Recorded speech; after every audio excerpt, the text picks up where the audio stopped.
Lumantad na nga ang ikalawang hiyas ngayon mga kabagis, at muli ay nabuhay naman si Gregorio dahil sa kapangyarihan ng itinakwil na anghel na tangan nito sa kanyang katauhan. At ngayon na nakita naman nila Kael ang ikalawang hiyas, ano na ang mangyayari sa pagkakataong ito? Mga kabagis, umpisahan ng paganahin ang ating mga imahinasyon sa paki ng subscribe button. Salamat!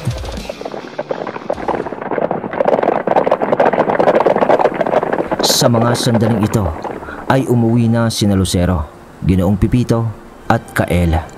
Kasama na si Camila.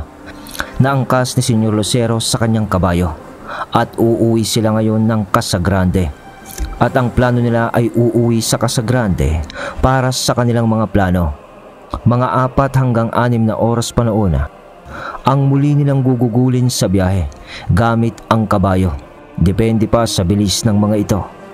At dito ay nagkaroon ng kainteresadong nalaman at pangyayari sa 3, kasama nun si Camila.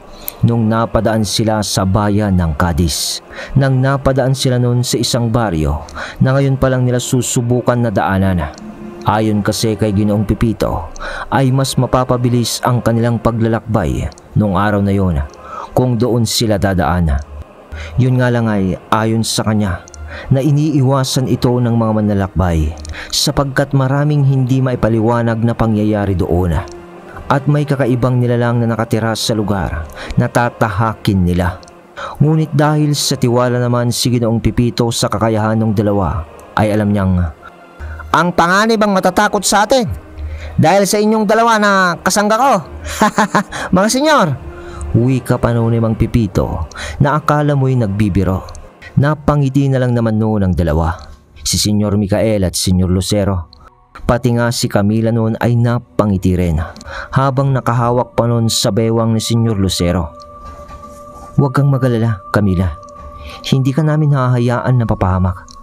Magtiwala ka na lang sa amin. Wika naman noon ni Senyor Lucero para maging kalmado lang si Camila sa paglalakbay na kanilang gagawin sa bagong ruta na kanilang tatahakin. At sa kanilang pagbagtas ng daan ay malamig na ang simoy ng hangin ng mga sandaling iyon dahil hapon na nga. At sa kanilang pamamahinga ng saglit-saglitan ay nagbiyahe pa rin sila upang abutin at madaanan ang sinasabi ni Ginoong Pipito bago ang kadiliman.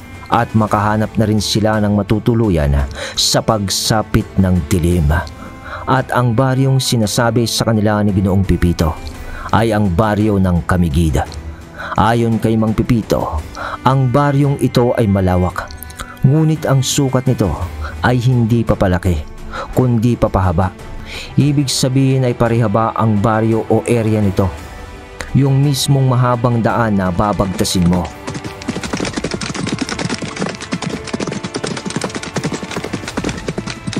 Kaya nga't nang malagpasan nila Kael ang kakahuyan ay sumambulat na sa kanila ang baryo Camiguid.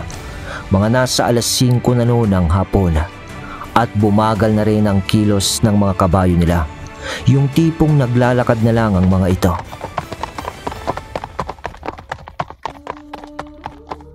At sa sandali pa na lumipas ay nakakita na sila ng kabahayan na ang karamihan dito ay yari sa kawayan o mga kubo ang nandoon. Tahimik noon ang lugar at may mga ilang tao din naman na nasa kanilang bakuran. Pero para bang ignorante ang mga tao dito na makakita ng mga bagong saltang tao sapagkat nakatitig lang ang mga ilan sa mga itdon sa labas ng kanilang bakuran habang pinagmamasdan si Kael na parang nagmamarcha na sa daan ang tinginan nila. Tinitignan pa ng mga yun ang kanilang mga kasuotan dahil mukhang eleganteng manamit si Lucero at si Kael Dalagit na normal naman para sa dalawang anak na galing sa mayamang pamilya. Senyor Kael, parang nandito na tayo ata sa pinakamababang uri ng lipunan sa ating probinsya. Senyor, ganyan talaga.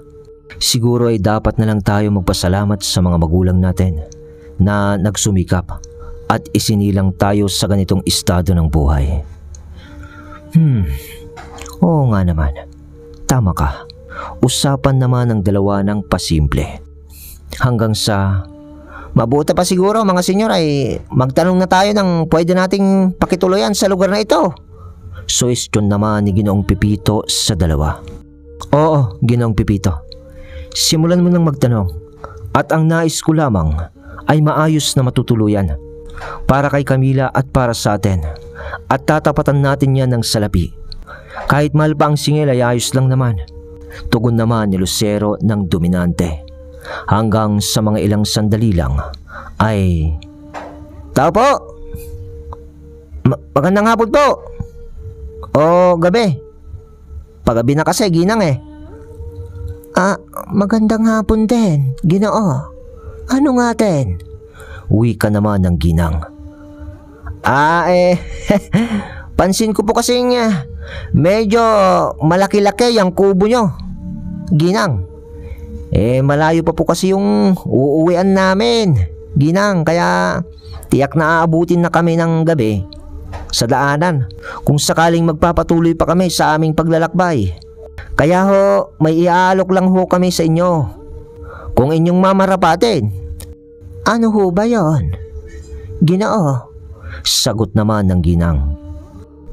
Senyor Lucero, sabi naman ni Pepito, at wala naman ng imik-imik pa ay inabot ni Lucero kay Ginoong Pepito ang isang tela na sisidlan na may lamang barya o salapi.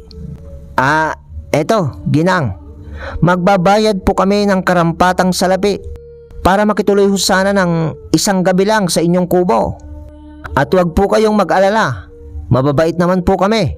Hindi po kami mga bandido. Tignan nyo ho, may kasama pa kaming babae. Hindi ba? Pangunguna ng pagpapaliwanag ni Ginoong Pepito upang hindi na tumanggi pa ang Ginang.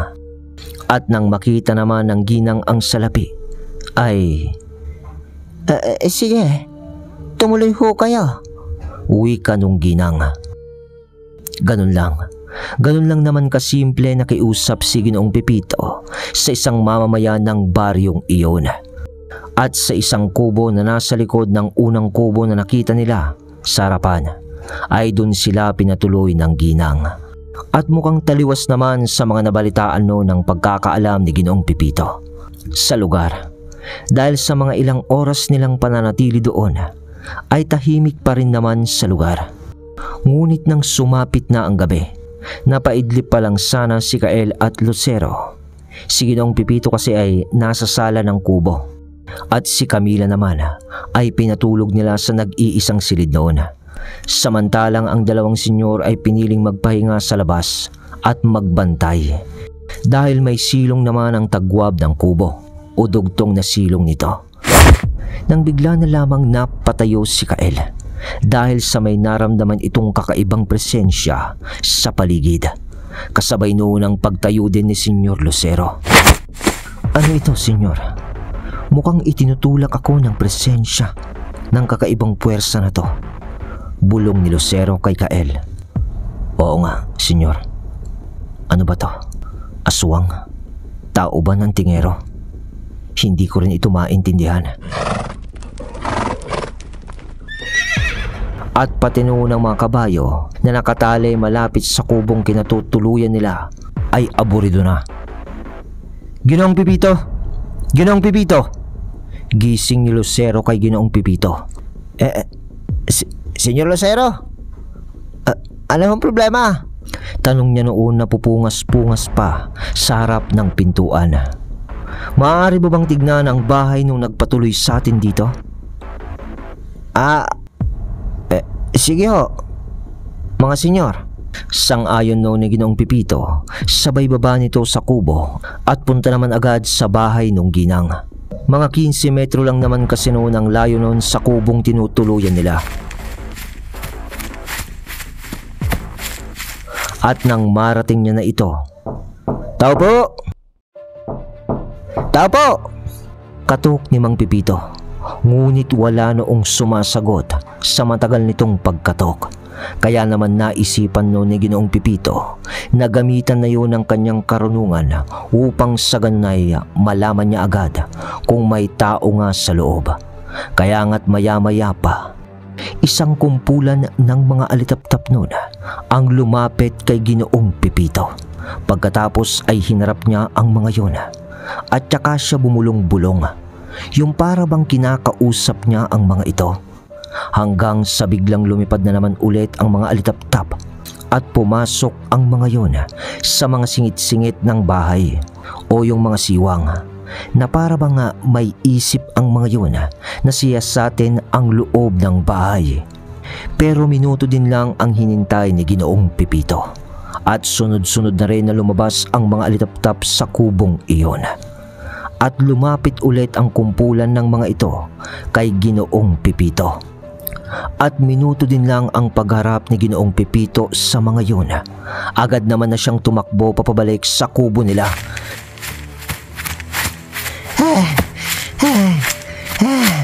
Pagdating ni Ginoong Pipito, sinabi niyang, Wala na yung may-ari ng kubo, senyor. Sumbong niya sa dalawa habang nagmamasid pa rin ang mga yun sa paligid nila. Naiintindihan ko na, wika ni Lucero. Isa itong patibong na ginawa nila, Ginoong Pipito. O isang bitag. Yun ang ginawa ng ginang sa atin. Dagdag pa ni Kael. Walang ya. Parang ang bait pa naman nung ginang na yon. Sayang yung pera. Komento pa ni Pipito na yung pera pa yung unang naisip nito. Hayaan mo na yung pera, Ginoong Pipito. Dahil ang mahalaga ngayon ay ang kaligtasan natin. Nasa paligid na sila. Sambit pa ni Lucero. Ginoong Pipito, bantayan mo na lang si Camila. Baka naman tauhan ni Gregorio ang mga ito. Dagdag pa ni Kael. Kaya't aakyat ulit sana noon si Ginoong Pipito upang gisingin si Camila. Nako naman, maatake ako sa iyo sa gulat. Salita ni Pipito na nakatangunon sa hagdan dahil nakatayo na sa pintuan noon ng gabunang si Camila. Tutulong ako, senyor, kung magkakaroon man ng kaguluhan dito. Salita pa ni Camila. Ngunit, huwag na, Camila. Kami na ang bahala dito. Ikaw ang prioridad namin. Kaya dapat ka lang naprotektahan. At wala kang ibang gagawin kundi manatili sa kubong ito hanggang sa matapos ang anumang kaguluhang magaganap dito. Wika naman ni Senyor Lucero hanggang sa pag-uusap nilang yon. May alimpuno ng usok mula sa kadiliman. Pagkatapos ay unti-unting paglitaw ng isang matanda na nakasuot lamang ng simpleng damit na kulay puti at puti na rin ang balbas nito. Pati ang mahaba nitong buhok ay kulay puti na. At sa kanya pala nanggagaling ang usok na una nilang nakita dahil sa may hawak itong manipis na alambre na siyang kinasasabitan ng isang lata na may parang insenso nga. Magandang gabi, mga panauhin. Kakaubo talaga ang usok na to. Dediretsuhin ko na kayo para hindi na tayo magkaaksayan pa ng oras.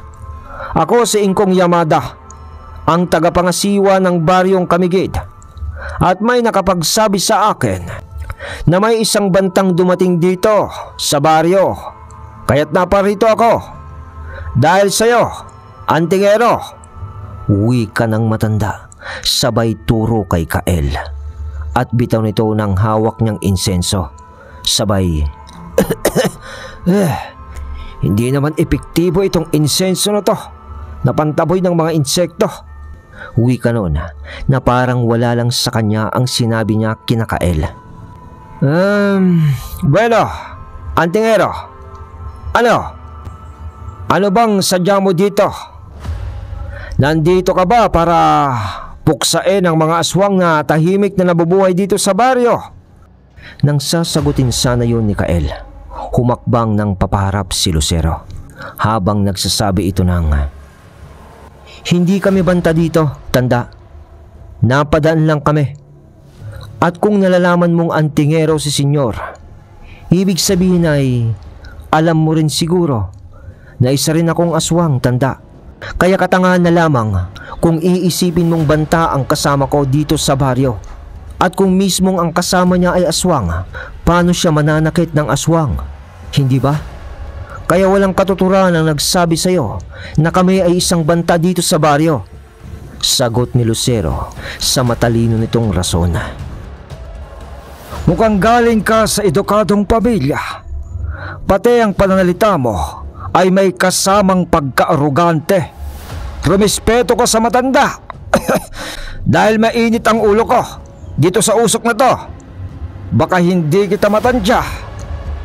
Ako si Ingkong Yamada. Yon ang itawag mo sa akin.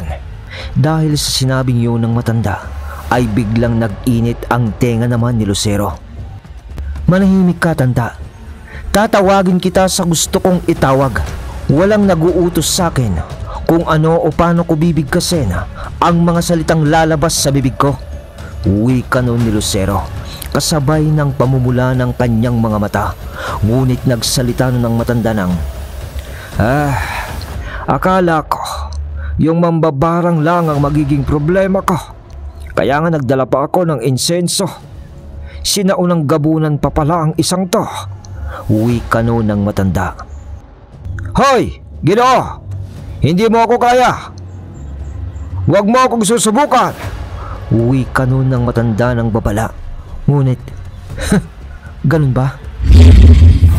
Wika nun ni Lucero, sabay sugod niya sa matanda ng biglaan dahil sa buwisit nito.